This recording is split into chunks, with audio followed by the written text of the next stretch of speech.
So I'm sitting here with Corey Christensen with Progressive Building Systems. Correct. All right, so we just took a tour of your facility here. It's very impressive. Got some cool things going on. That wood, metal. The metal looks like wood. It's pretty impressive. It's insane how they can do that. The technology today is fantastic. Yeah. And I checked out your website. You had some really cool past projects, pictures of those on there. And but before we dive into your business more, people always like a little backstory on the business owner, where they came from, a little bit what brought them to the point where they're at now. I'm sure, well, I'm a business owner and I know I've gone through some hardships and getting it to the where it is now. You know, I went through 6 different businesses before I found one that worked for me. Wow, Right? yeah. But you didn't give up. No, that's right. Persistence is key. So tell me a little bit about who Corey is, where you came from, and kind of what led you to the point where you're at now. All right, well, I'll summarize. I grew up on a farm in East Otter Tail County, went to high school in Sabika. It's a very small town, under 1,000 people. That's in Minnesota? North central Minnesota, yeah, Okay. It's right by Nimrod. I always say it's by Nimrod because people don't believe that Nimrod's really a town, but it is. Don't they have a good hockey team? No, they didn't even have hockey when I was there. Okay. Yeah, they didn't. No, They're famous for something, or is it just the name? Dick Stigman came from that area. He Okay. played for the major leagues somewhere. Okay. Maybe He's a that's pitcher or something. So, we're really not known for much. Okay, all right. Maybe it's just the name, Nimrod. That's memorable. Yeah. So I did some research on Nimrod. It's more interesting than Sabika. But Nimrod was a population of 60-some. 60 people 60 total? It was actually 69 total. They couldn't keep the sign on the posts when I was a kid. It was funny. But Got it. anybody that's around my age has a Nimrod 69 sign in their garage. Of course. I don't have one. The day I went to get one, it was gone. I'm just kidding. But yeah, so it's a very small town farming community. I grew up on a dairy farm, milking cows. That is a job. So we, Since a little boy? Since a little boy, yeah. So since I was 7 years old, is milking the cows and taking care of the calves and all that stuff. I enjoyed the animal. I enjoyed taking care of the animals. I didn't care for the Milking twice field a day? work as much. Okay. And we didn't have. It was funny. I always thought the people with they had the pipelines, the milk pipelines were rich because we had to carry our milk and dump it by hand. Oh, jeez. So, so when you're 7 or 8 years old, carrying 5 gallons of milk, trying to dump it. Yeah, that's why your arms are so long. Yeah, right. Gorilla arms. Yeah, exactly. So that's where I grew up.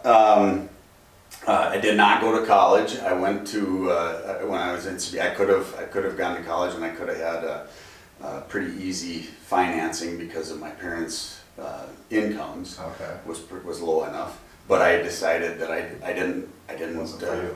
I didn't want to go back to books. Yeah. So I knew I could work, so I got into construction. Okay. The guy that I worked for actually was from Sabika also, and he had a company in out of Bloomington that did architectural sheet metal. Oh, you got into that right away? I got into it right away. I think I got really lucky. I enjoyed building things, but when I got into architectural sheet metal, I was fascinated by how things go together, and it just seems like it keeps getting better and better. Yeah. It's very interesting stuff. Cool. So Yeah. So you worked for this guy for a period of time, and you're like, heck, I can do this on my own. I didn't like the politics. Okay. Was it a bigger company? It was big to me, Yeah. but now they're smaller than me. Okay. So, but I didn't like the politics, so I thought, I went on my own doing roofing, shingling, Oh. because I couldn't get into architectural sheet metal. I didn't have any money. Right. I didn't have money for the equipment, but I can shingle a roof. Right. So I started shingling, and had a few. In the height of that, I had 8 crews, and just didn't like it. Right. you know, maybe because of shingling, the homeowners are, sometimes it was interesting dealing with homeowners. One of the funniest questions they would ask me when we'd load a roof with the shingles, you know, for the next day, they'd say, well, what if it rains and the shingles get wet? And I was, They're made to get wet. well, they're gonna get wet, you know. So I mean, it was just, and it was, God bless them. I mean, they just were trying to be involved in what was going on, but you know, it was just, I was happy to get back into sheet metal. I just kind of abandoned that. I let it go. I actually got calls up to almost 10 years after I quit, and people that really wanted me to, yeah. Then I just turned it down, obviously. Alright. But I like the sheet metal. So did you start your current business right out of that then? Out of the, right after shingling? The roofing business? Yes, yeah. And then I went into, I actually, my old boss gave me a job they couldn't complete on time. So he called me and asked me if I would go and subcontract it from him. And I did it, and I just remembered how much I enjoyed the work. Okay. So I Started from there. started from there. 24 years ago. 24 years ago. Wow. Have you always been in St. Michael? No, we were in Albertville at first, Okay. in a little box of a building across from the Albertville Mall, across the highway, on the port side of the highway. It was funny because it was just, when I bought the building, the doors were so old and worn, people were breaking through the garage doors at night. Jeez. So I had to put new doors, which was obvious, you have to do that, but they could actually get through the garage doors. The overhead doors. Yeah, it's not But good. we fixed it up a little bit, and now we sold it, so. Okay. And how long have you been at this location now? About 12 years. 12 years. Yeah, awesome. Well, that's it's a good story, man. It's not easy getting a business going by any means. So kudos to you, and you got an awesome thing going on right now for sure. And we talked a little bit about, you know, you don't want to do so much what everybody else is doing in the sheet metal business. You want to do more of the unique stuff, more of the complicated stuff. Can you talk a little bit more about that? Yes. Well, we found that, like with the metal roofing, originally we were doing a lot of metal roofing, standing seam roofs and things like that. And then pretty much everybody was doing the same thing. So it seemed like, you know, back in the day when I was bidding, when I was estimating, I don't estimate anymore, but when I was estimating, I found that I had a lot more luck on the jobs that nobody else wanted. Sure. So, and I could bid them a little higher. Yeah. And I knew I could figure them out. Yeah. So that's what I enjoy today. Okay. So All right. if we get the difficult ones, we know we can figure them out. Right. And we're not afraid to branch out into other materials. And Yeah. And you're doing work outside of Minnesota too, I believe, right? we've done work outside of North Dakota, South Dakota, Ohio, Illinois, California. I had to get a contractor's license for California. I bet that was pleasant, no? Not at all. It's the toughest one in the country, I was told to get. Really? And so I studied and studied, and I had to actually fly out to LA to take the test. Jeez. But I took the test, and I was the first one that got done and passed out of the group of about 200 guys. Wow. And then I flew back to Minnesota. Thanks. Yeah. And we only used it once. It was the way it worked out was we got the job, and once we started working on the job, the general contractor out there said, "Oh, by the way, we're not going to pay you unless you have a California contractor's license." Okay, so I need this quick. Yeah. Good idea. Yeah. Cool.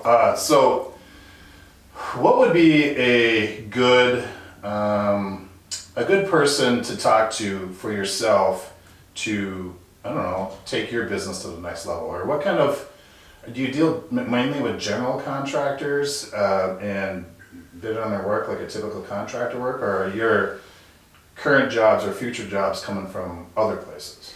General contractors. So the best thing to advance the company is to bring in more estimators. The estimators that we have are awesome. They do a great job, but they're working full time, and they're getting all the bids out that they can. So the next step is just to bring in more estimators. Okay. and Okay. guys that understand the industry and can get out and rub elbows with those general contractors and develop relationships and bring in more work. Right. Cool. And do you live in the local community here in St. Michael or I live in Big Lake. Big Lake? Not Yeah, far away. Not far. All right. I don't know. Do you have any interesting stories about past jobs or war stories, or either, oh man, I can't believe that happened, or proudest moments like, geez, look at what we just did there. You know, how awesome is it? I mean, when you're sitting around having a beer with your buddies talking about your business, do any particular stories come to mind? I think the most exciting thing early on was the confidence that some of the architects had in my business. Okay. And I still have the spec books from about 20 years ago. The first spec I was written in on, it said Progressive Building Systems is the only qualified installer for this panel. Okay. And that was very early in my career. And I'll tell you what, that guy's name was Brian something. I'll never forget him. He was a great guy, the architect, and he got me in on a few jobs that only I could do. Nice. According to his spec. Nice. So I mean, the confidence when people, it really builds your self-esteem when an architect, especially at that early stage, Yeah. they have that much confidence in you, and it makes you want to be better. Yeah. It makes you want to do better. You know, I've never advertised. I've never Oh, really? cared much about the Better Business Bureau. However, they hounded me for years, wanted me to get in there. They said, you don't have any unanswered complaints, you should be in the Better Business Bureau. But I don't believe that I've gotten any jobs based on the Better Business Bureau. Right. I get my jobs based on word of mouth, what I can actually do. I would rather spend my time concentrating on being better at what I do than trying to appease. Not that there's anything wrong with the Better Business Bureau. I think they're an excellent Of course, company. we all do. Yeah, right. But just I think it was. I always thought it was more important for me to try to be better at my craft Yeah. than to try to. And I don't try to compete with other companies. I don't pay attention to other companies. However, it is kind of like a poker game. You have to know what your opponents are doing in order to be successful to some extent. Yeah. But I think if we concentrate on being better at what we do, we're going to be the leaders Yeah. in our industry. Yeah. Just So- focus on and how the quality of the products you're putting out. Yeah. Is that what that architect, you think, seen in you? Did he look at your, I don't know, installation techniques or previous jobs and be like, man, this Corey guy, he's got it down. I think he looked at some previous jobs. Okay. I thanked him for putting me in the spec. He didn't really. He said, you're welcome. I don't know if he understood what a big boost it gave me. And I didn't know how to tell him, but I think he just looked at previous projects and said, yeah, these guys know what they're doing. So Okay. Awesome. I think, it's all speculation. Yeah.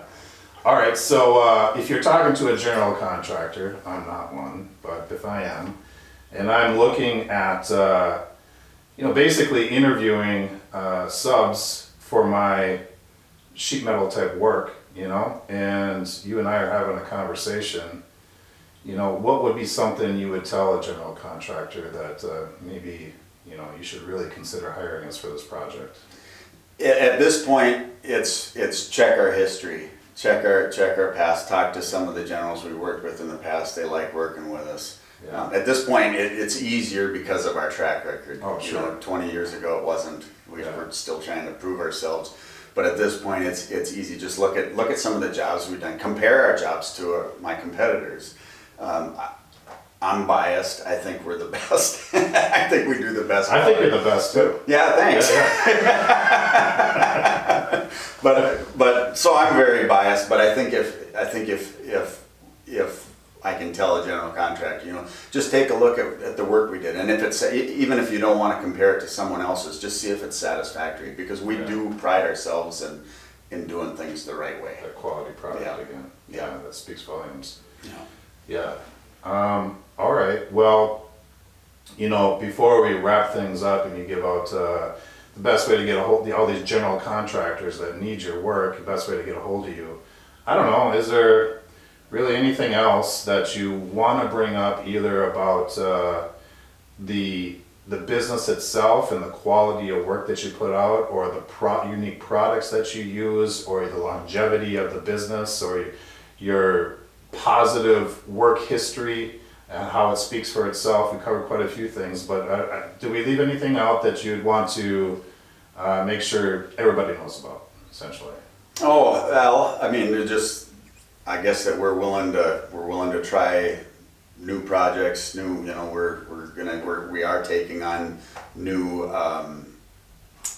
divisions, I guess, in construction, in the carpentry industry. Okay. So I mean, sky's the limit. We're gonna keep moving. The way I see it, we're just at the ground floor. We're gonna keep growing. We're gonna get bigger and bigger and better.